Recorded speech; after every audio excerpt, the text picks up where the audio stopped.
নাসির পাটোয়ারিকে ডিম থেরাপির পেছনে আসল কাহিনীটা কি? যেখানে এই ঘটনাটা ঘটেছিল ওইখানে কি মানে ওই প্রোগ্রামে নাসির কি দাওয়াতে ছিল? চলুন একটু শুনি। উইদাউট ইনভাইটেশন উনি আসছিল। ওনাকে কোনো ইনভাইট করা হয়? করা হয় না ওনাকে। যতদূর জানি মির্জা আব্বাস ওনার এখানে আসার কথা। জি, মির্জা আব্বাস সাহেবের এখানে আসার কথা ছিল। মানে কি নাসিরউদ্দিন পাটোয়ারিকে আমন্ত্রণ জানানো হয়নি নিজ থেকে?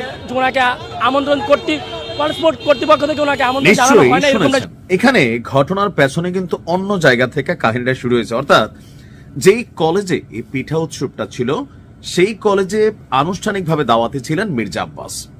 আর এই কলেজের অনেক স্টুডেন্ট যারা তাদের অর্থনৈতিকভাবে ভর্তির ব্যাপারে অনেক কিছুতে নাকি সহযোগিতা করেন মির্জা আব্বাস।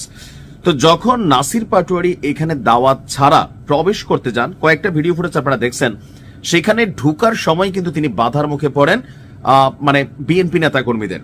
এখানে যারা ছিল কলেজ লেভেলে তারা বলছিল যে ভাই আপনার তো দাওয়াত দেওয়া হয়নি, আপনি কেন আসছেন? তো পাশে থেকে কেউ বলছেন যে তো কি হয়েছে, আসছে, অনুষ্ঠানটা সুন্দর হবে।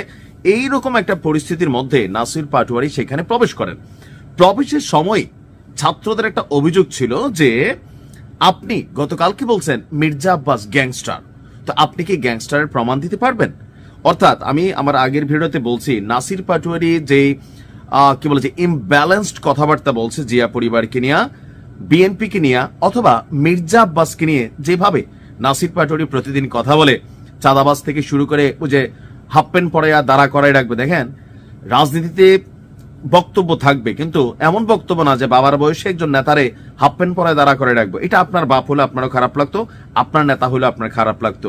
মানে রাজনীতিতে ভাষার শালীনতা, নাসির পাটোয়ারি এনসিপির সকল নেতাকর্মীদের মধ্যে ভাষাগত দিক থেকে একটু কিন্তু কি বলা হয় যে মানে শালীনতায় তার ঘাটতি আছে। ইভেন এরপরে আমরা যেটা দেখলাম যে তারা ব্যান্ডেজ ট্যান্ডেজ করা যে ছবিগুলা, সবার মাথায় সাদা ব্যান্ডেজ, হাতে ব্যান্ডেজ, মাথা মোথা নাইডা আবার কথাও বলতেছেন, কেউ আজাদি মুভমেন্টের একজন নেতা। এখন এই ছবিগুলো নিয়েও প্রশ্ন উঠছে যে ডিম মাইরা আসলে মাথা ফাটাই দেওয়া যায়, এটা কি সম্ভব? এদের মানে যে 5-7 জনের ব্যান্ডেজের ছবিগুলো আমরা দেখছি, আমার কাছে একটু আশ্চর্য লাগছে যেটা কি প্লাস্টিকের পাথরের ডিম কিনা। এখন এনসিপির নেতা কর্মীদের অভিযোগ বা নাসির পাটোয়ারির সাথে যারা গিয়েছিল যে শুধু ডিম না পাথরও মারছে। এখন সেই পাথর কোথায়, এটাকে খুঁজে বের করা উচিত যে আসলে পাথর মারা হয়েছে নাকি নাটক করে। কমেন্টে ভরে গেছে নাটক কম করো প্রিয়, তুদের নাটক বুঝে গেছে বাংলাদেশ।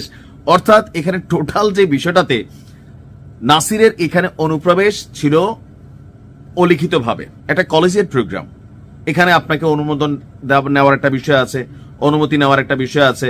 আর যেহেতু মির্জা আব্বাস অধ্যুষিত এই কলেজটা, এটা মির্জা আব্বাসের বাবার দিনের সম্পত্তি না, তারপরেও হয় কি যে ওই যে মির্জা আব্বাসের একটা কথা আমার কাছে একটু সঠিকই মনে হয় যে নাসির চায় একটা পেস লাগুক, একটা ঘটনা লাগুক, মানে কোন একটা ভেজাল হোক, ভেজাল হইলে এটা নিয়ে একটু সিম্পেথি পাওয়া যাবে, যেমন অলরেডি পাচ্ছে। যারা এই নাসির পাটোয়ারির ফলোয়ার আছেন বা ভোটার আছেন তারা কিন্তু একটা মুভমেন্টে চলে গেছে, এমনকি তাদের যারা এলাই আছে অর্থাৎ জামাত ইসলাম সহ বাকিরা যারা, তারা কিন্তু এখানে এটা নিয়ে একটা অবস্থান তৈরি করার চেষ্টা করছেন।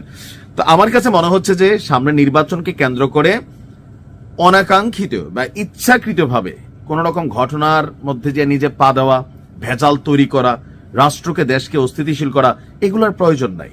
আপনি আপনার মতো করে নির্বাচনী প্রচারণা করেন। আর যদি পদ্ধতি না পেলে তাসনিম জারারে ফলো করেন। What a brilliant idea Tasnim Jarar. তো মির্জা আব্বাস তিনি স্বাভাবিক একজন প্রভাবশালী ব্যক্তিত্ব বা একজন দীর্ঘ একটা রাজনৈতিক কেরিয়ার আছে। তো সেইখানে নাসির পাটোয়ারি যখন তাকে নিয়ে কথা বলে, অশালীন বক্তব্য দেয়, স্বাভাবিকভাবে নেতাকর্মী হিসাবে তার নেতাদের গায়ে লাগে।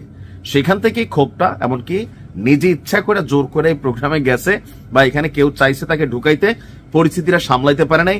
ভুয়া বন্যার টাকা কই, ত্রাণের টাকা কই, এদেরকে কিন্তু এইভাবে এখানে ঘেরাও করা হয়েছিল। পরে কোন রকমে কলেজটা থেকে বের হইয়া সামনে রাস্তায় গিয়ে আবার অনশনে বসছেন।